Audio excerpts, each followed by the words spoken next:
Thank you, Janice. Thank you for keeping perfectly your time. Now we move to the next presentation. I think that the question will be just at the end of the panel. Next speaker is Ingmar Vali from the Business Register in Estonia. Ingmar is responsible for innovation and IT activity within the register, and we'll talk about the progress done by the Estonian Business Register thanks to the quite heavy use of IT technologies. Okay, Ingmar? Thank you, Tom. Now, are you awake already? Good morning. My name is Ingmar, and as Vito told you, I work in Estonia, and I try to be innovative in a way. I hope my presentation works this time. Thank you for the dinner last night. It was really nice. I really enjoyed it.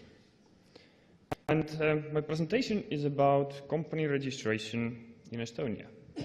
And I will go a little bit behind the curtains of what happens behind it and why we have made this innovation happen. Now, to start a company in Estonia, everybody knows that you can do it via internet. And you don't need to have much to do that. No pre-registration, you don't need to go anywhere. You can do it just over the internet. That's good, because it's cold in Estonia. We don't like to go outside. That's why we like to do things at home. If we look at the company management and company registration, then the registration is a little bit smaller area or domain. After that comes company management, filing annual reports, and then it's the whole doing business. So we started from the company registration and then went to the larger scale, annual reporting, accounting, etc. Well, in order to make it happen, this online company registration, we need to have some preconditions.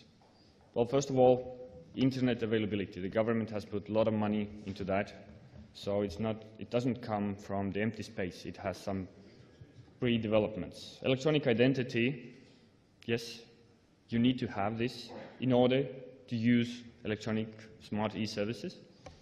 You need to have legislation. You need to have electronic signature that is backing up the legislation or vice versa.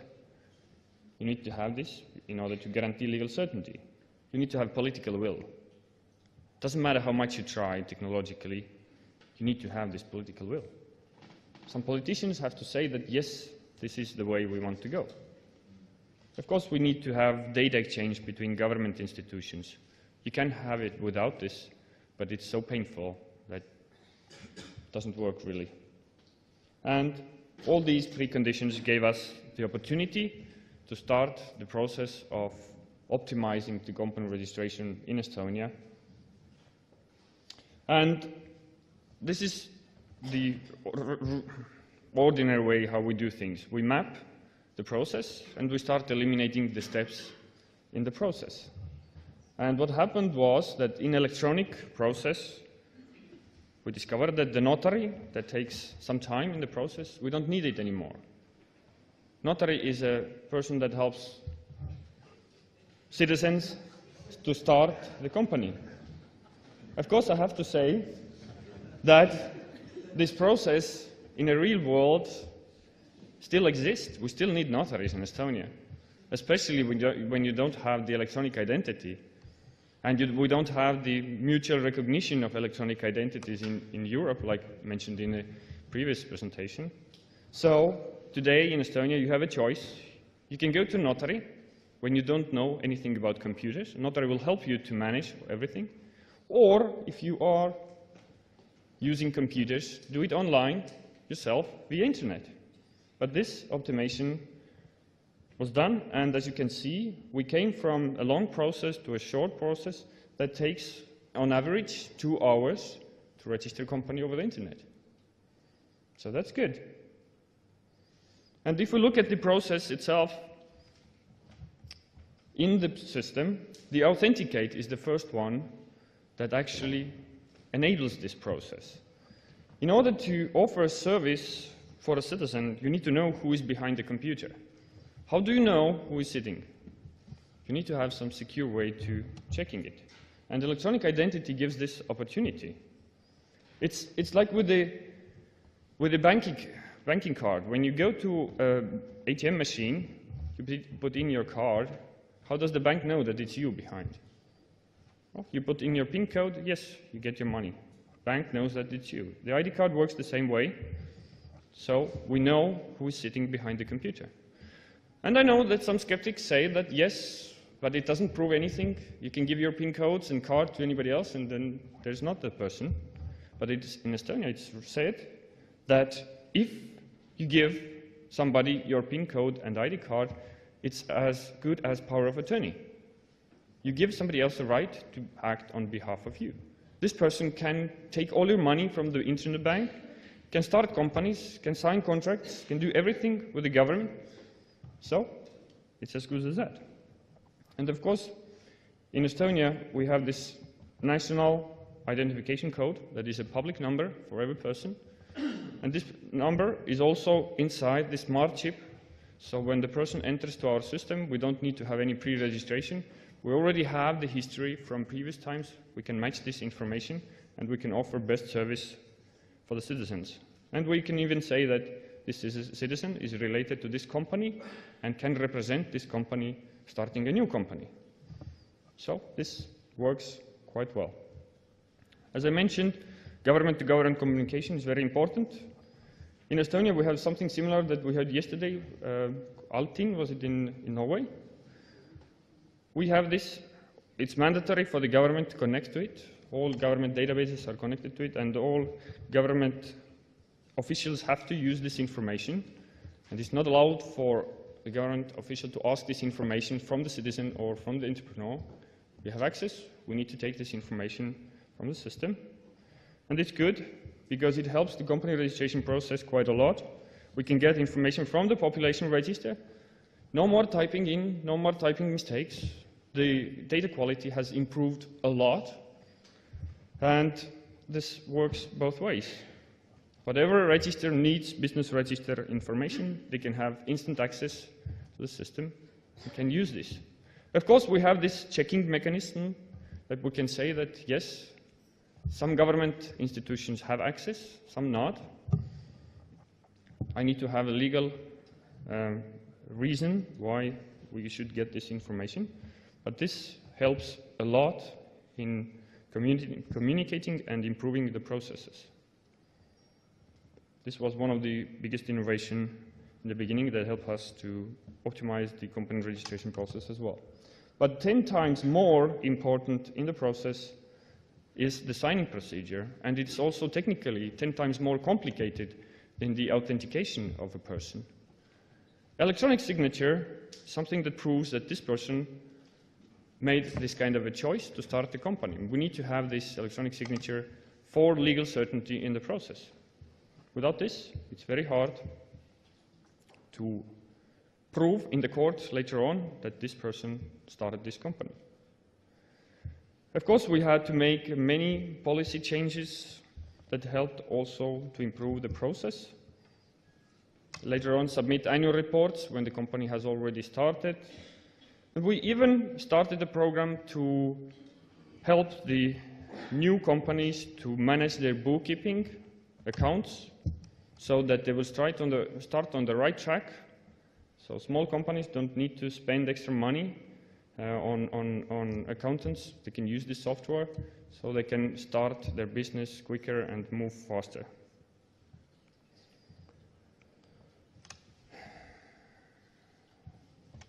And as a result, we have very good availability of information. All this information is available in the business register. We have very good data quality because of the data exchange. And it's so good that we can even visualize the whole information in the business register, also the final benefiters, etc. So the banks, financial institutions, even journalists can see the company after company after company is a person. So this helps a lot. And as a result of of company registration, or even in the first year, 40% of the companies were started over the internet, or approximately 40. And as you can see, with few years, most of the users started to use electronic means. Today, 95% of the companies are established over the internet in a self-service. And also some people go to notary. Notary will help this process as well.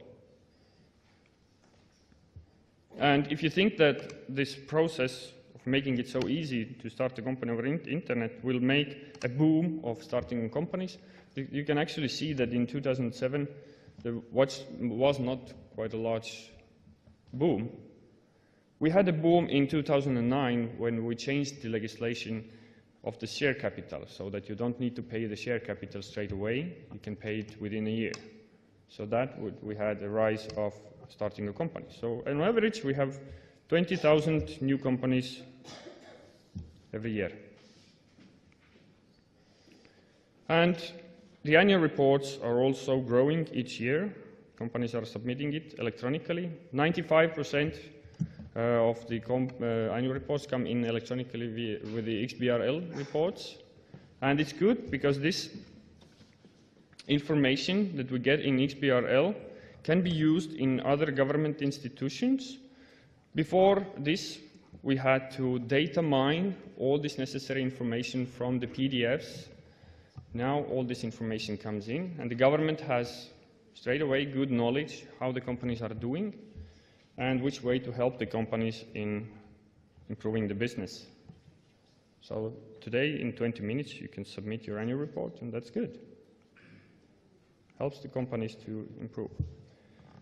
And as you heard, that the company registration itself is very easy. We need to help the small companies to grow quicker. And the small companies usually need investments. But in Estonia, the investments usually come from abroad. And when the foreign investors come, they say that, okay, you Estonians are so electronic, everything you can do over the internet, what's it to us?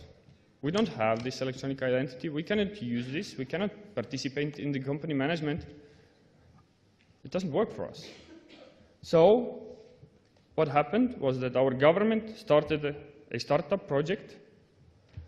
It's called e-residency, to help the foreign investors and foreigners to use the e-government services in Estonia so that they could have the same opportunity to participate in the company management and to help the small startup companies to grow.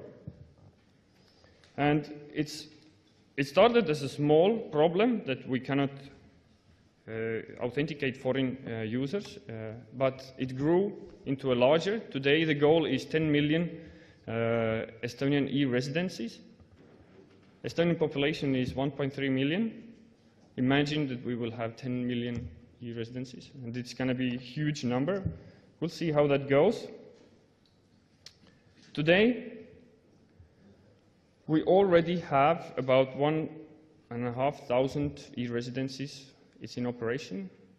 In the business register, we can now offer services to foreign investors. They can use the same benefits. And this e-residency doesn't mean that it is a travel document. It gives you an electronic identity so that you can authenticate yourself over the internet, sign contracts with your partners in Estonia.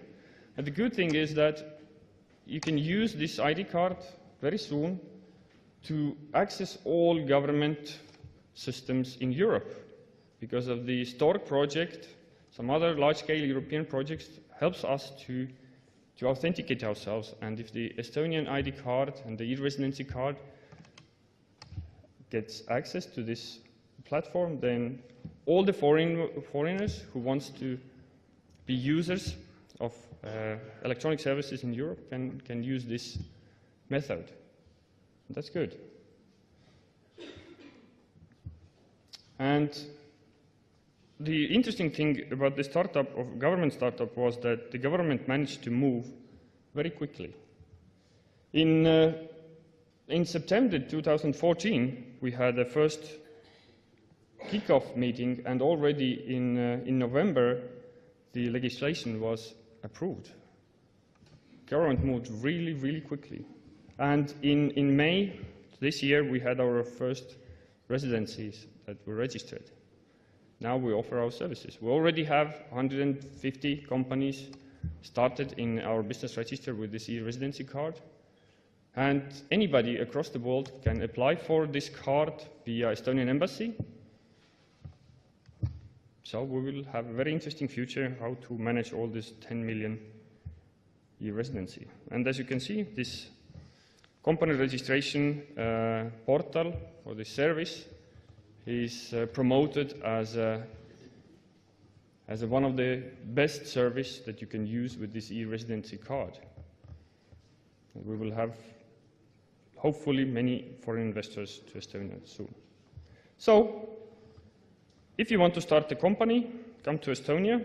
You can apply for this residency card, e-residency card over the internet, and you can manage your company, sign contracts, do bank transfers, whatever thing that you need. And we also hold the world record of company registration. It's 18 minutes, and I always challenge everybody to beat that record so that we can all move together to the future of these e-services. Thank you very much.